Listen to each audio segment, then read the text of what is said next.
When you first get to know somebody, you do the thing where you kind of spin in circles and sniff each other's backsides a little bit to figure out if the other one's a threat. But once you get past that, and someone passes the initial sniff test, and you're like, well, I really want to get to know this person. A lot of times what you'll discover as they unpack the great big story of their lives is that there are these watershed moments that are very important and defining to them. And they'll get to a place of comfort with these moments where they'll use phrases like, before the accident, or after I got married, or before dad passed away, or after I got the new job, because it's almost as though life changed so dramatically on that singular incident that you need to think of them as two different epochs, two different eras, in order to properly communicate the grand story of life. And in this way, we are a lot like history. You look back at the big story of human history, and it seems like there are just a few things that happened that rewrite everything, either on a small local scale, or in the case we're going to talk about today, on a great, big, grand global scale. And so it makes sense that if we do this intuitively in our own lives when we tell our story, that we would also have a watershed moment in history that we would break down and measure time off of. It especially makes sense when you consider the fact that we don't know how long history has been going on. There isn't really a neat, tidy starting date that we can point to. So mathematically and structurally, it kind of makes sense to just pick an epoch, pick a really important thing that happened, and just start counting backwards from there and forwards from there as we move on in history. Well, for the longest time, the initials that we've used to describe this are BC, before Christ, and AD, which does not actually mean after death.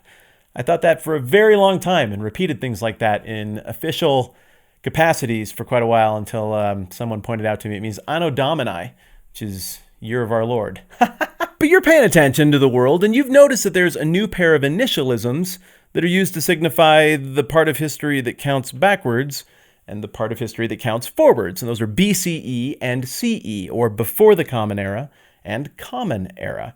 Now, I know there are all kinds of questions that can go along with this about, is this an agenda thing?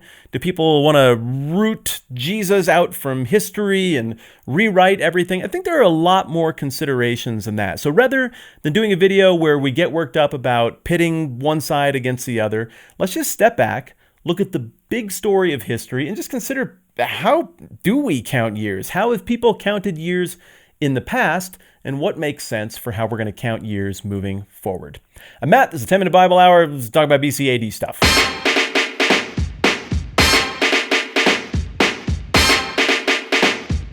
So if we're trying to make sense of how we count years and how we name years and how we name epochs, I think a good place to start is by looking at the Judeo-Christian tradition, which, whether you're into it or not, has cast a very long shadow over the history of the West and the larger world in general. So we start with the Jewish people, the Hebrew people, the Israelites. You go all the way back to the oldest parts of the Old Testament, and I don't know how they were counting. Maybe it was off of the number of years that a certain very old patriarch had been alive, but we get a clearer sense of how they counted after the Exodus. This is when the Hebrew people made their way out of Egypt, maybe 1400-ish, 1200-ish BC, and from there, it looks like that watershed moment was a new counting up moment for time. It's still a little bit hazy, but it becomes much more clear when those people go and found a new Israelite monarchy with Saul and then David and Solomon, and then things split into two separate kingdoms, a north and a south, and they've got a whole bunch of kings, and it looks like history is measured as the third year of the reign of King David, the second year of the reign of King Hezekiah, and so on and so forth, all the way up to, 586 BC is when the last remnants of that kingdom are finally toppled at the hands of Nebuchadnezzar. And from there, I assume that some would have clung to another epoch moment after that exile, but I assume that people just operated off of the Babylonian rendering of years and then later the Persian rendering of years, because you're living there, you're doing business, and even one of the prophets in the Bible told them, go there, plug in, live your life there, do well, and God won't forget about you. So if they followed that instruction, there was probably a lot of conceptualizing of time that was borrowed from that other culture.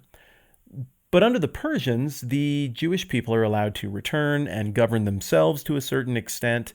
And it looks like that might be another epoch by which they would have begun to measure time. But before that can really get off the ground, along comes Alexander the Great in the late 300s BC. He just conquers everything, disrupts the entire flow of the whole ancient world, resets everything, and leaves behind a patchwork set of empires, one of which is called the Seleucid Empire. And the Hebrew people, the Jewish people, adopt the beginning year, which I think is 311 BC, of that Seleucid Empire as a new epoch for counting. And so moving forward from 311, we count all the way up to 70 AD as a moving forward timeline for that epoch of Jewish history. Now, 70 AD is an important year for them because that's the year the Romans destroyed the temple. Titus and Vespasian had a big campaign against the people there, and the temple gets completely wrecked. And so we know that from 70 AD on, we're talking about a new epoch that goes all the way into the Middle Ages that is counted moving forward after the destruction of the temple. Put a pin in that one because we got to come back there to explain why we do BC and AD. So what happens is in the 1100s, you've got this Jewish scholar named Maimonides, and it's so many, so I might be screwing that up. I'm pretty sure it's Maimonides. And this guy stands on the shoulders of scholars who've come before him and creates a rendering for time that suggests that the creation of the world completed on Saturday night, October 6th, 3761 BC. That is literally day one of all of the history of creation and existence. And so he creates a new calendar that simply starts on that day and counts forward. And over all of this time, the Jewish New Year shifted from spring to fall, and a whole lot of moving parts happened. But I'm recording this video in 2019 AD, but the Jewish people would call 29 AD 5779 AM, Anno Mundi, or year of the world, I guess is the way you would put it. Well, obviously, that's not what most of us do. So somewhere back there along the way, we started rendering things and counting them differently. Well, this happened right around the time of Jesus, and obviously the Roman Empire are the people in charge at that time, and the Romans had a lot of opinions about calendars and how things ought to be. The Romans began dating their history from 753 BC, the founding of Rome, and they had counted forward all the way into the time of Julius Caesar, who was on the scene and significant in the 60s, 50s, and 40s BC. Am I getting that right? I think that's right. So here's what happens. In 44 BC, Julius Caesar institutes these calendar reforms, tries to make something that's more sustainable. It's a crazy, weird year in terms of how it's calculated. And for the first time ever, January 1st becomes the new year. And we start to render dates a little bit differently. Now, at this point, the Romans still would have been counting backwards to the first date, the founding of the Roman Empire. And when Jesus shows up on the scene, probably around 4 BC, everybody would have been calculating dates in one of two ways. They either would have been on the Jewish Seleucid epoch calendar, counting forward, so they would have been in year, 307 or something like that, or they would have been counting in the Julian method, and they would have been in year 7, you're smart at math, add it all up, 7 something. Then Jesus comes along. You've heard of him. It was a big deal. Whether you're a fan of Jesus or not, or agree with anything about him, or even if you don't think he existed, which I think is kind of silly, history points to that pretty firmly. No matter what you think about it, it was the watershed moment in the history of the West. We see government and religion and philosophy and conception of self and conception of family and the role of church. Everything changes moving forward from that moment. Rome, the most powerful empire, the caretaker of planet Earth at that point, changes moving forward. Now, it's not like Jesus dies on the cross and then he's resurrected and the church happens and 6 months later somebody's like, we should start renaming all the years. Well, that wouldn't have worked at all. The Romans would have viewed that as very threatening and they just would have killed even more Christians than they actually killed. So this isn't an immediate change. And in fact, Christians actually arrive at a very different way of rendering years for themselves before we get into the whole AD BC thing that you and I are used to. In the 3rd century, there was a Roman dictator, a Roman emperor named Diocletian, who carried out a really ugly set of empire-wide persecutions against the Christians. And so Christians in northern Egypt, in Alexandria, started to actually count up from the beginning of those persecutions, which is a really morbid, weird way to do it. And the Coptic Christians, another brand of Egyptian Christianity in that era, they started counting up the same way. And then a couple hundred years later, there's this guy named Dionysius who's like, I don't really want to keep counting years based on one of the most horrible enemies of Christianity. Why we have his name in our years? Like, that's stupid. You know whose name that we should put in our years for Christians is Jesus Christ of Nazareth, the guy for whom our religion is named. And so he does some math and renders it out so that Jesus would have been born in his brain in about 1 AD, or I assume that's what he thought. Now, given a little more time to think about this and review stuff and look at it, it would seem that Jesus, once again, was probably born 3 or 4 BC. But whatever the case, it's real close. And so henceforth, this idea that we are in a year of our Lord, a new epoch, AD Anno Domini, is something that starts to catch on in Christian circles. But the funny thing is that by the time Dionysius is writing, kind of everything is Christian circles. Constantine declared Christianity a legal, tolerated religion in 314 AD with the Edict of Milan. A couple of emperors later, a guy named Theodosius declared Christianity the official religion and then behaved like an idiot trying to enforce it. Not a good idea to do this. Not a good idea. But whatever the case, Rome is becoming really, frankly, hyper-Christian at this point. And so it catches on and it gains some traction and currency in political thought or renderings, and all of a sudden it spreads around what's left of the empire. And I think it's in the 700s. The Venerable Bede, the guy from England who's like their legendary historian, he not only adopted the AD thing, but he also adopted the BC thing.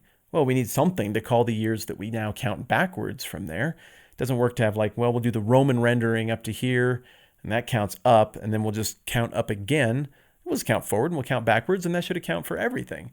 And so the BC AD dichotomy is really in place at that point. So going into the Middle Ages, this is just how we do things. There's another series of reforms. They're called the Gregorian reforms. We won't get into that right now.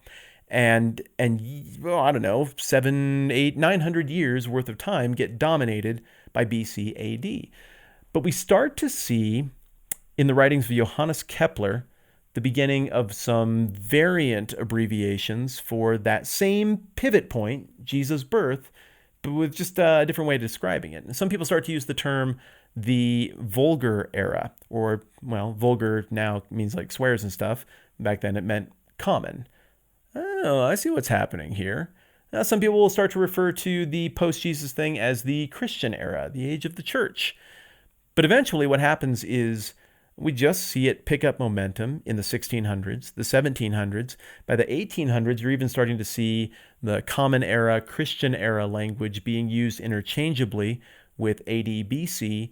Even in some Christian writing, there's a Catholic encyclopedia in the early 20th century that employs that language. And nobody, or almost nobody at that time, seems like they would have been the type that were trying to rebel against Jesus and Christianity. So many of these people, at the bare minimum, held Jesus in high regard, and nobody could argue that watershed moment is, before the accident, after kids. It is that pivot moment in the story of human history. As we get into the 20th century, and go through like the ugly, weird stuff that we went through in the 20th century, the human mindset does start to change. We see atheism in the public square, or just healthy skepticism in the public square. And especially starting in the 80s and 90s, I'm old enough to have seen this change really start to get momentum. You just don't see the AD, BC thing as much. And now it looks like it's a point where it's about 50-50, where you will see BC AD or BCE, before the Common Era, CE, Common Era. Now, for some people, this has become an issue of cultural significance. There are church groups who've dug in their heels and said, we're not doing the BCE CE thing. That's an abomination. It's wrong. It's screwed up. We're against that. I mean, maybe they didn't use those words, but you get the gist.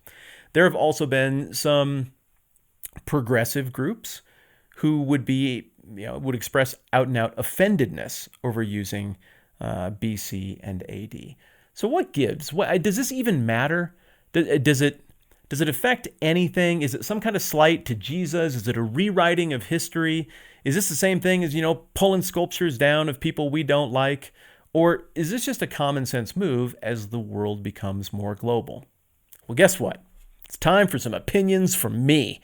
And these matter because I bought a camera and a tripod and a microphone, and I started putting videos on the internet, which makes me very authoritative and important. The point is, take this with a grain of salt. Okay, here's the deal. I'm going to continue to say BC and AD because my area of specialization is stuff that involves Jesus and the Bible and theology and church history. So it seems entirely appropriate for my subject matter that I would use that language. But I don't know. What if you're somebody who doesn't believe any of this stuff and you really are trying to use some kind of global terminology that in an age where we're all connected through the interwebs and we can all share our research and work together, you're trying to use terminology that makes it easy to cross cultural boundaries and religious boundaries. I mean, I don't know, how excited would you, maybe if you're a Christian, be about having to try to memorize dates that are rendered based on Muhammad or Buddha or something else? And I'm not trying to pick at those religions and just say they're bad. I'm just saying we all kind of like what we're used to. And this just happens to be one of those things where Christianity won big time. Christians got to decide what the years would be called forever. Well, that's pretty cool. So even if we call it BCE and CE, like, hey, Christians, you don't have to freak out that much because it's still the same watershed moment. And even by acknowledging that this is 2019, everyone is tacitly agreeing to the fact that the Jesus thing was a really big, important moment in history. And I think that's kind of a fun thing to have baked in. At the same time, and on the list of things that I really want to pick a fight about, this is very low. I will say it the way I say it because of the subject matter that I cover, but also when I'm in other circles and working with people who aren't interested in the subject matter that I cover, I don't think it's an unchristian, screwed up, liberal, leftist, progressive, communist thing to use terms like BCE and CE. So, hopefully that is a helpful overview to explain the story of this little controversy or evolution or whatever you would like to call it. There is so much more to know and dig into about the history of calendars and renderings of years. And if anything, it was just really hard for me to keep my mouth shut and not try to dig into all of that because it's fascinating. So you might have fun tearing into more of that yourself. Either way, I hope this was interesting. I hope you learned some stuff. I certainly learned some stuff putting it together. I say DBC, you see BC, CE, and I think we can get along just fine.